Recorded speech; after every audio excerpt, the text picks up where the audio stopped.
Job, chapter 3. Job cries out, "What's the point of life?" Then Job broke the silence. He spoke up and cursed his fate. "Obliterate the day I was born. Blank out the night I was conceived. Let it be a black hole in space. May God above forget it ever happened. Erase it from the books. May the day of my birth be buried in deep darkness, shrouded by the fog, swallowed by the night. And the night of my conception, the devil take it. Rip the date off the calendar, delete it from the almanac. Oh, turn that night into pure nothingness. No sounds of pleasure from that night ever. May those who are good at cursing that day unleash the sea beast, Leviathan, on it.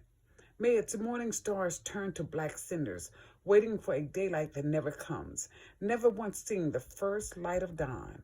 And why?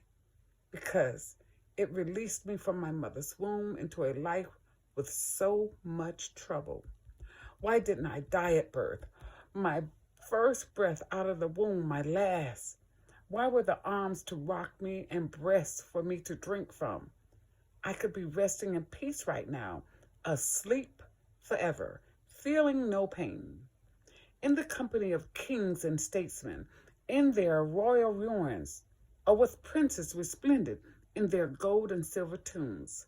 Why wasn't I stillborn and buried with all the babies who never saw light, where the wicked no longer trouble anyone? One bone weary people get along, deserve rest. Prisoners sleep undisturbed, never again to wake up to the bark of the guards. The small and the great are equals in that place, and slaves are free from their masters. Why does God bother giving light to the miserable? Why bother keeping bitter people alive?